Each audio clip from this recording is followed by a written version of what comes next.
네, 오늘 본문 말씀은 에베소서 4장 25절에서 32절 말씀입니다.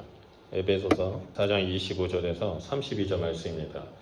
제가 가지고 있는 성경으로는 신약 315페이지에 있습니다. 에베소서 4장 25절에서 32절 말씀입니다. 우리 다 찾으신 줄 믿고 한 목소리로 읽도록 하겠습니다. 시작. 그런즉 거짓을 버리고 각각 그의 이웃과 더불어 참된 것을 말하라. 이는 우리가 서로 지체가 됨이라. 분을 내어도 죄를 짓지 말며 해가 지도록 분을 품지 말고 마귀에게 틈을 주지 말라. 도둑질하는 자는 다시 도둑질하지 말고 돌이켜 가난한 자에게 구제할 수 있도록 자기 손으로 수고하여 선한 일을 하라. 무릇 더러운 말은 너희 입 밖에도 내지 말고 오직 덕을 세우는데 소용되는 대로 선한 말을 하여 듣는 자들에게 은혜를 끼치게 하라. 하나님의 성령을 근심하게 하지 말라. 그 안에서 너희가 구원하는 날까지 인치심을 받아내라. 너희는 모든 악독과 모함과 분냄과 떠드는 것과 비방하는 것을 모든 악의와 함께 버리고 서로 친절하게 하며 불쌍히 여기며 서로 용서하기를 하나님이 그리스도 안에서 너희를 용서하심과 같이 하라. 네, 우리 옆에 분하고 인사할까요? 하나님 우리와 함께 하십니다. 하나님 우리와 함께 하십니다. 하나님은 어제나 오늘이나 영원토록 동일하신 분이십니다. 변함이 없으신 하나님께서는 우리를 사랑하시고 우리와 늘 함께 하시죠. 우리가 부모로서 자녀들이 행복한 삶을 살아가기를 원하는 것처럼 하나님 역시 우리가 이 땅에서 행복한 삶을 살아가길 원하고 계십니다. 세상이 주는 행복이 아니라 그리스도 예수 안에서 주는 참된 행복, 참된 평안을 누리기를 원하고 계십니다. 이를 위해서 하나님은 죄 가운데서 죽을 수밖에 없는 우리를 위해 예수 그리스도를 보내주셨습니다. 그리고 예수님을 믿는 자들을 새로운 피조물로 재창조해 주셨고 그에 맞게 새로운 삶, 변화된 삶을 살아가기를 원하고 계십니다. 지구상의 모든 생명체를 보면 오직 인간만이, 오직 사람만이 하나님의 형상을 소유하도록 지음을 받았습니다. 이 사실 하나만 봐도 하나님이 우리를 얼마나 사랑하시는지를 알 수 있습니다. 하나님의 형상을 소유한 우리가 지켜야 할 유일한 계명은 바로 하나님을 사랑하고 이웃을 내 몸과 같이 사랑하는 것입니다. 하나님을 사랑하는 것에 대해서는 우리에게는 아무런 문제가 되지 않습니다. 왜냐하면 하나님으로부터 너무나 많은 은혜를 받은 자이기 때문에 하나님을 사랑해야 한다는 말에 우리는 거부감이 없습니다. 동의를 하죠. 그리고 우리는 날마다 하나님 사랑하기를 애씁니다. 그런데 이웃을 내 몸과 같이 사랑해야 한다는 것에 대해서는 동의를 하지만 머리로는 동의를 하지만 마음으로는 실행하지 못하는 경우가 있습니다. 이러한 연약함을 알고 계시는 예수님은 우리에게 보혜사 성령님을 보내주셨습니다. 그래서 성령님과 함께 예수 그리스도 안에서 서로 사랑하고 하나됨을 이루라라고 명령하십니다. 이것이 에베소서에서 말하고 있는 성도의 삶 핵심입니다. 오늘 말씀은 새 사람이 된 성도들이 어떻게 살아야 하는지에 대해서 구체적인 영역이 나옵니다. 본문 25절 말씀을 보면 그런즉이라는 접속사로 말씀이 시작됩니다. 여기서 그런즉이라는 말은 우리가 다 아는 것처럼 앞의 내용에 대해서 결론을 지을 때 사용되는 접속어입니다. 바울은 앞 단락에서 성도의 삶의 기본적인 원리에 대해서 말했습니다. 그것은 옛사람의 옷을 벗어버리고 새 사람의 옷을 입는 것입니다. 바울은 허물과 죄로 죽었던 우리를 예수 그리스도를 통해 살리셨고 의와 진리의 거룩함으로 새 사람이 되었다고 말했습니다. 그리고 이어서 오늘 본문 말씀에서는 새 사람으로서 언어 영역, 감정 영역, 그리고 관계 영역에서 변화를 이루어야 한다라고 알려주고 있습니다. 그래서 오늘 이 시간에는 이 세 가지 영역을 살펴보면서 우리 자신을 좀 되돌아보고 영적으로 더 성숙한 삶, 새 사람의 옷을 입은 삶의 모습을 나타내기를 소원합니다. 먼저 첫 번째로는 언어 영역입니다. 25절 말씀을 보면 그런즉 거짓을 버리고 각각 그 이웃과 더불어 참된 것을 말하라. 이는 우리가 서로 지체가 됨이라라고 명령합니다. 언어 영역에서 제일 먼저 말하는 것이 거짓을 버리고 참된 것을 말하라는 겁니다. 우리가 거짓말이라고 생각한다면 사실과 전혀 다른 100% 전혀 다른 것으로 이해합니다. 하지만 이것은 좁은 의미의 거짓말이라고 할 수 있습니다. 본문에서 말하는 거짓말은 헬라어로 푸슈도스입니다. 이 푸슈도스는 비슷하게 보이도록 말하는 것입니다. 유사하게 보이도록 말하는 것입니다. 즉 100%의 진실을 감추기 위해서 1%를 빼고 말하는 거나 또한 1%를 더 붙여서 말하는 행위입니다. 다른 말로 표현한다면 일부러 가장해서 말하는 것과 일부러 감춰서 상대방이 진실을 알지 못하도록 하는 것입니다. 거짓말 같지 않은 이 교묘한 거짓말을 행하는 사람들의 모습이 바로 옛사람의 특징입니다.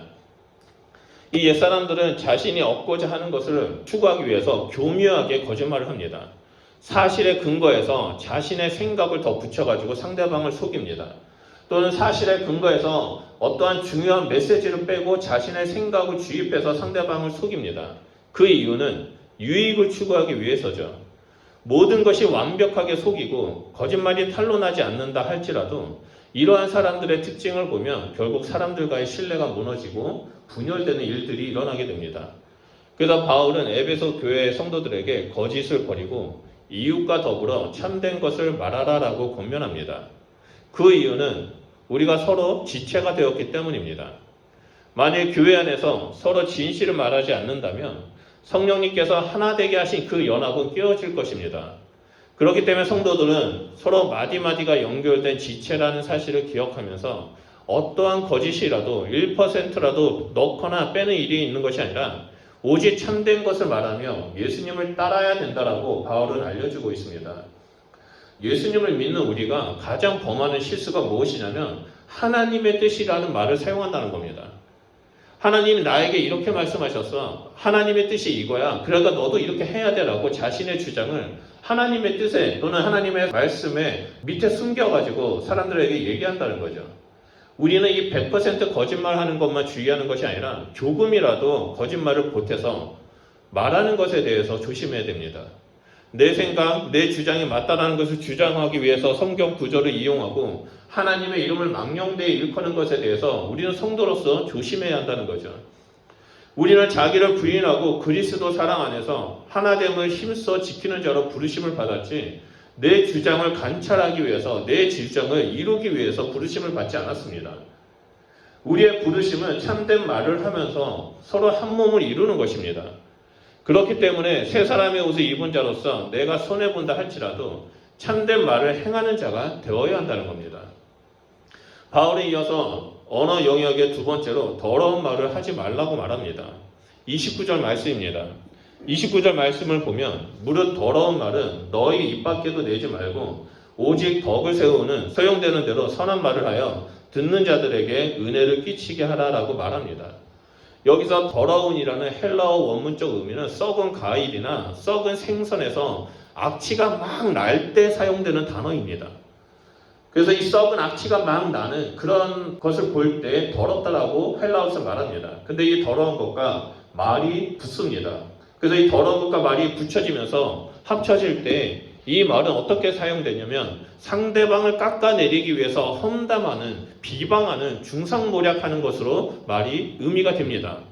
쉽게 말해서 다른 사람을 비방하는 거죠. 내 마음에 들지 않는다고 해서 또는 나를 더 뛰어난 존재로 알리기 위해서 다른 사람들을 비방하는 그것을 더러운 말, 썩어가는 악취 냄새가 나는 말이다라고 성경은 말하고 있습니다. 그렇다면 이 썩어서 악취가 나는 더러운 말, 다른 사람을 험담하고 비방하는 이 더러운 말은 도대체 어디서 나올까요? 이에 대해 예수님은 누가복음 6장 45절에 이렇게 말합니다.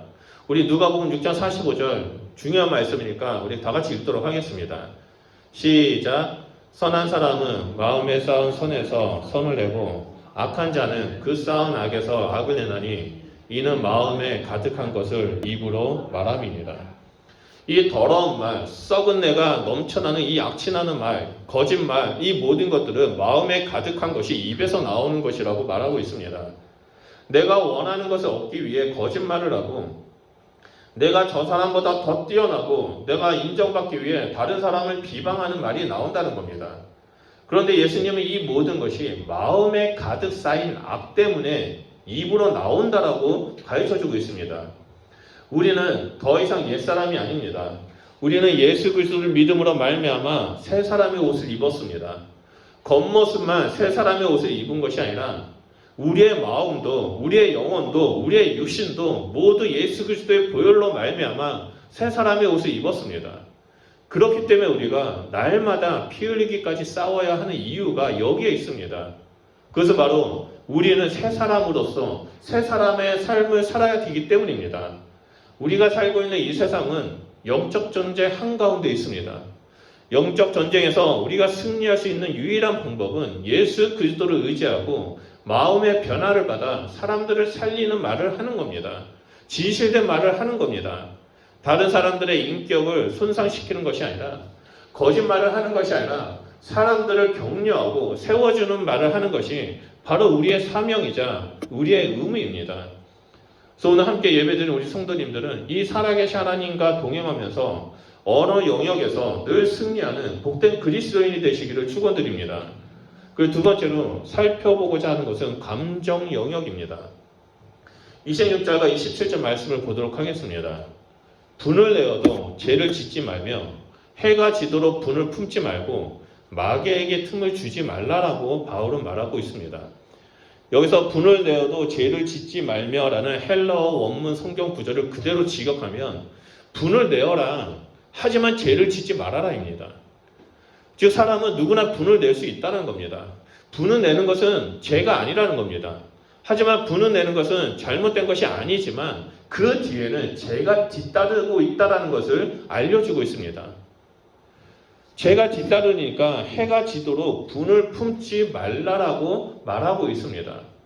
여기서 해가 지도록 분을 품지 말라라는 말은 시간적으로 오래 품지 말라는 말이 아닙니다. 유대인들에게서 해가 진다는 것은요, 하루가 끝나고 다시 저녁부터 새 하루가 시작된다라고 여겼던 겁니다. 우리는 하루가 시작된다고 여기면 새벽에 해가 떴을 때가 하루가 시작되었다라고 여겼지만 유대인들은 해가 졌을 경우 하루가 진 겁니다. 그리고 컴컴하게 되면 새 날이 시작된 겁니다. 그래서 유대인의 관점에서 이 말씀을 본다면 새로운 날까지 분노를 가지고 가지 말라는 겁니다. 왜냐하면 분노는 죄를 짓게 만들고 또 마귀들에게 틈을 주기 때문입니다. 성경을 보면 분노 때문에 죄를 짓고 마귀에게 틈을 줘서 도구가 된 사람들이 너무나 많이 있습니다. 여러 명이 있지만 대표적인 인물로 꼽는다면 아담의 아들인 가인으로 볼 수 있습니다. 여러분, 가인과 아벨은 자신의 자리에서 최선을 다해 일을 했습니다. 아벨은 가축을 쳤고 가인은 농사를 졌죠. 추수할 때가 되고 가인과 아벨은 각자가 열심히 일해서 열매 맺는 것을 하나님께 제단을 쌓고 제단 앞에 제물로 드렸습니다. 하지만 하나님은 아벨의 제사를 받아주셨지만 가인의 제사를 받아주지 않았습니다. 가인은 자신의 제사가 거부당하고 아벨의 제사를 받아주셨다는 것에 분노가 일기 시작합니다. 그때 하나님께서 가인에게 찾아와서 이렇게 말씀하시죠. 창세기 4장 6절에서 7절 말씀을 보면 하나님께서 가인에게 직접 오셔서 이렇게 말씀하십니다. 내가 분하여 함은 어찌 됨이며 안색의 변함은 어찌 됨이냐. 내가 선을 행하며 어찌 낯을 들지 못하겠느냐. 선을 행하지 아니하면 죄가 문에 엎드려 있느니라. 죄가 너를 원하나 너는 죄를 다스릴지니라 라고 말하고 있습니다.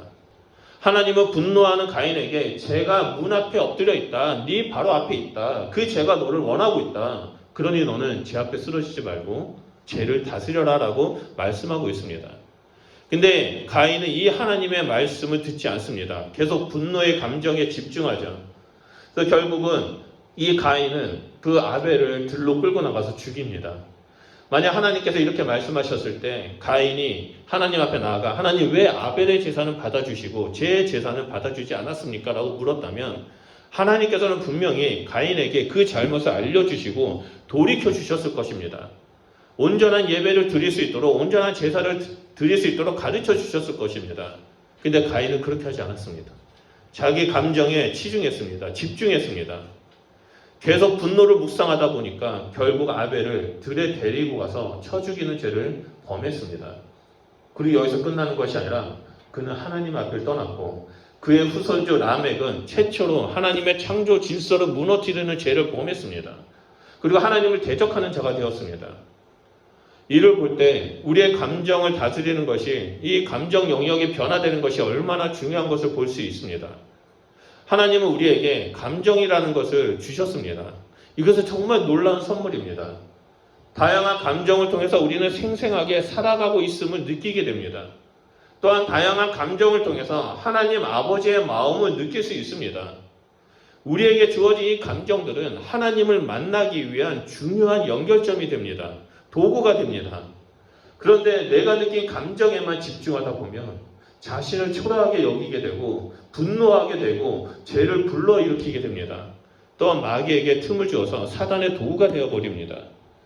그렇기 때문에 우리는 이 감정의 영역이 하나님으로 말미암아 변화되는 일, 감정의 영역도 새 사람의 옷을 입어야만 합니다. 우리는 이 감정을 잘 다스려야만 합니다. 무엇보다도 오늘 본문 말씀처럼 이 분노에 사로잡히지 않도록 해야만 합니다. 분노는 우리에게 스트레스를 주고 고혈압과 소화 불량 등의 원인을 제공해 줍니다. 이러한 사실을 증명한 생리학자가 있습니다. 존 헌터라는 의사가 있는데 이 사람이 분노와 질투, 시기외 같은 이 감정이 심장의 혈관을 막고 결국엔 심장병을 일으켜서 죽음에 이른다라는 그 학설을 발표했습니다. 그리고 가는 곳마다 이 학설을 주장했습니다. 하루는 이 존 헌터라는 사람이 자신이 연구한 분노와 질투의 감정에 대한 연구를 발표하겠다라고 세계에 있는 유명한 학자들을 다 모아서 학회를 열었습니다. 그리고 자신이 연구한 것을 발표했습니다. 근데 그 자리에 있던 어떤 학자가 존 헌터의 설명을 듣고 조목조목 반론을 제기하면서 맹렬하게 공격했습니다. 말도 안 되는 소리 하지 말아라. 어떻게 분노가, 어떻게 질투가, 어떻게 시기가 심장의 혈관을 막고 심장병을 일으켜서 사람을 죽이게 만드냐라고 맹렬하게 수많은 사람들 앞에서 공격하기 시작했습니다. 그래서 이 존 헌터라는 사람이 그 공격을 받으면서 너무나 화가 난 겁니다. 분노가 머리끝까지 차올랐습니다. 흔히도 우리가 말하는 뚜껑이 열렸다는 표현처럼 이 사람은 분노에 사로잡히게 됐습니다. 그래서 이 사람은 그 사람에게 반격을 가하기 위해서 분노를 박차고 자리에 벌떡 일어나는 순간 쓰러져서 그 자리에서 죽었습니다. 그래서 그 사람의 시신을 나중에 조사해 보니까 극심한 분노가 심장의 혈관을 막아서 심장마비를 일으켜서 죽었다는 게 밝혀졌습니다. 결국 이 존 헌터의 자신의 학설을 그 자신의 죽음으로 증명한 것입니다. 우리는 새 사람의 옷을 입었습니다. 새 사람은 자신의 감정을 잘 다스리는 사람입니다. 옛 사람은 자신의 감정에 집중한 나머지 아무 말이나 하고 다른 사람에게 아픔을 주기도 하고 공격하기도 하고 죄를 범하게 합니다. 하지만 새 사람은 감정이 일어났을 때 여러 가지 슬픔과 아픔과 분노와 여러 가지 우울한 감정이 일어날 때 또는 기쁨과 즐거운 감정이 일어날 때 하나님 앞에 나아가 하나님 앞에 그 마음을 내려놓습니다. 그리고 하나님을 만나게 됩니다. 하나님의 얼굴을 구하게 됩니다. 이것이 바로 옛사람의 옷을 입은 사람과 새 사람의 옷을 입은 사람의 차이입니다. 우리는 새 사람이 된 사람으로서 이 감정의 영역을 잘 다스려야만 합니다. 오직 성령님만이 내 삶 가운데 자정해 주시기를 간절히 기도하면서 우리의 마음을, 우리의 감정을 다 토해내야만 합니다.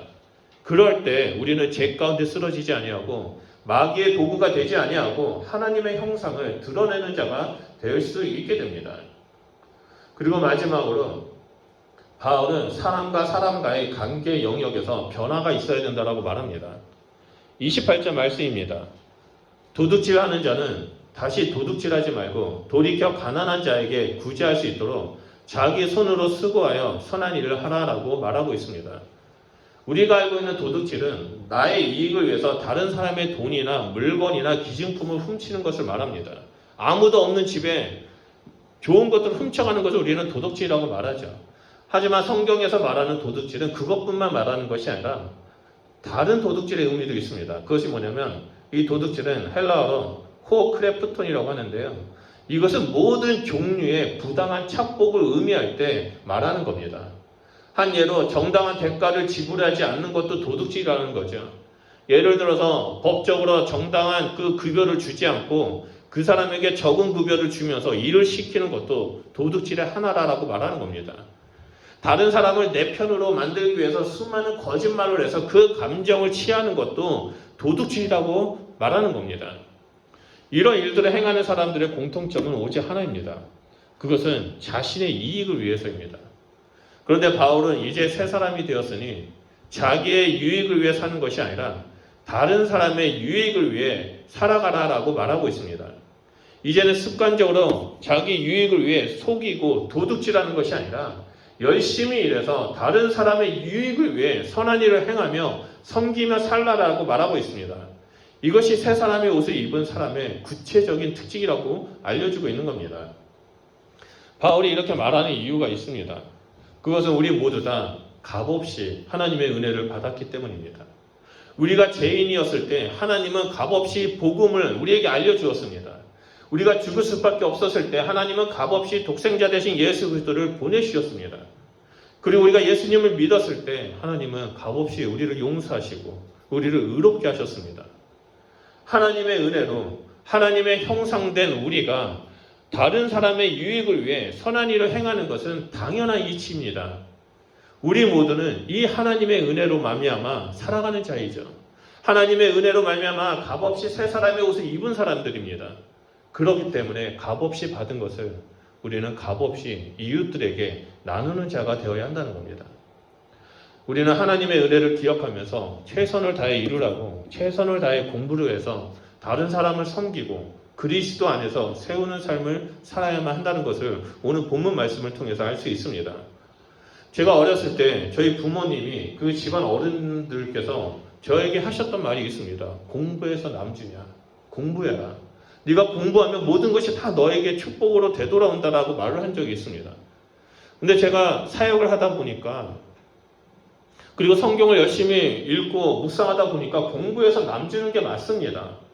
우리가 열심히 공부하는 이유도 또 우리가 열심히 일하는 이유도 다른 사람들에게 하나님의 사랑, 예수 그리스도의 사랑을 나눠주기 위해서입니다. 우리가 하나님 마음을 품고 돕는 그 순간에 하나님의 형상과 그리스도의 사랑이 그 사람들에게 스며들어가게 됩니다. 그렇기 때문에 우리는 열심히 일해야 되고 그렇기 때문에 우리는 열심히 공부해서 다른 사람을 섬기고 나눠주는 그런 선한 영향력을 끼치는 자가 되어야 한다는 겁니다. 저는 우리 성도님들이 그리고 저 뒤에 앉아있는 우리 아이들이 열심히 공부하고 열심히 일해서 꼭 성공했으면 좋겠습니다. 그래서 다른 사람들을 도와주고 그들 가운데 값없이 베품으로 말미암아 하나님의 사랑을 흘려보내는 자가 되기를 소원합니다. 오늘 말씀은 우리에게 한 몸 한 공동체를 이루는 새 사람으로 어떻게 살아야 하는지를 보여주고 있습니다. 그것은 언어와 감정과 관계의 영역을 통해서 바울은 우리에게 자세하게 알려주고 있습니다. 사람들 사이에서 거짓말을 하지 아니하고 비방하지 않고 분노의 감정을 우리는 다스리는 자가 되어야만 합니다. 또한 다른 사람의 유익을 위해서 섬기는 자가 되어야만 합니다. 우리가 이러한 일을 행할 때 하나님은 기뻐하시게 됩니다. 그래서 바울은 30절에 이렇게 말씀하시죠. 하나님의 성령을 근심하게 하지 말라. 그 안에 너희가 구원의 날까지 인치심을 받았느니라 라고 말하고 있습니다. 우리가 언어와 감정과 사람과의 관계 영역에서 하나님 뜻 안에 서 있는다면 성령님은 전혀 근심하지 않게 됩니다. 하지만 우리가 새 사람을 입었음에도 불구하고 그 세 가지 영역 속에서 내 생각과 내 주장과 나의 유익대로 살아간다면 성령님은 근심하게 됩니다. 우리 모두는 구원의 날, 다시 말해서 예수님께서 다시 오시는 그 재림의 날까지 예수님께 속한 자입니다. 인치심을 받은 자입니다. 확실하게 보증을 받았습니다. 성령님의 그 보증을 받은 자로서 우리는 언어와 감정과 관계의 영역 가운데 하나님의 선한 일을 행해야만 합니다.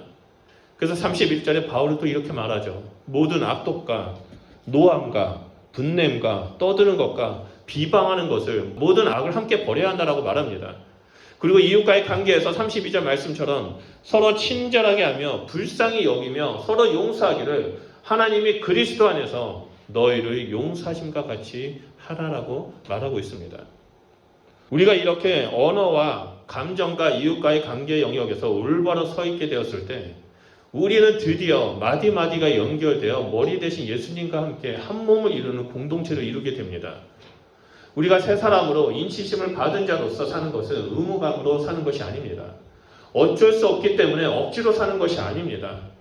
오직 하나님의 은혜가 내 삶 가운데 충만하게 임하고 성령님께서 내 삶 가운데 역사하셨기 때문에 내 생각과 내 마음을 십자가에 못 박고 오직 주님의 다스림에 따르는 삶을 살아갈 수 있게 됩니다. 그렇기 때문에 우리는 날마다 성령님을 근심하도록 하는 자가 되는 것이 아니라 성령의 충만함을 간구하면서 성령님께서 기뻐하시는 일을 행하는 자가 되어야만 합니다. 우리의 언어 영역을 다스리고 감정을 하나님 앞에 들고 나아가고 관계 영역에서 선한 일을 행하며 섬기는 자가 되었을 때 우리는 이 땅에서 새 사람의 옷을 입으며 살아가는 자가 된다는 겁니다. 하나님은 우리를 구원하셨습니다. 그리고 이 땅에서 하나님의 나라, 하나님의 온전한 신앙 공동체를 이루도록 우리를 교회라는 곳에 보내셔서 한 공동체를 이루도록 우리를 묶어주셨습니다. 그럼 우리가 행해야 할 것은 늘 사람을 살리는 말을 하고 늘 감정에 집중하는 것이 아니라 하나님 앞에 집중하고 하나님 말씀대로 따라 살아가면서 서로를 섬기며 세우는 자가 되어야만 합니다. 우리가 이렇게 한 몸을 이루며 나아갈 때 세상 사람들은 우리의 모습을 보면서 예수 그리스도의 제자임을 고백하게 될 것입니다. 그리고 여러분 한 분 한 분을 통해서 여러분이 서 있는 그 자리가 하나님의 나라가 될 것이고 그 자리에 서 있는 모든 영혼들이 주님 앞에 돌아오게 될 것이라고 믿습니다. 그러므로 우리 성도님들은 날마다 언어와 감정과 사람과의 관계의 영역 가운데서 늘 변화시키고 늘 하나님 말씀대로 살아가는 주님의 복된 그리스도인이 되시길 주님의 이름으로 축원드립니다. 우리 이 시간에 말씀을 좀 기억하면서 기도했으면 좋겠습니다. 나의 감정의 영역은 지금 어떠한가 우리가 좀 살펴봤으면 좋겠습니다. 나의 언어의 영역은 어떠한지, 또한 내가 살아가고 있는 이 주변 사람들과의 관계는 또 어떠한지 우리가 좀 살펴봤으면 좋겠습니다.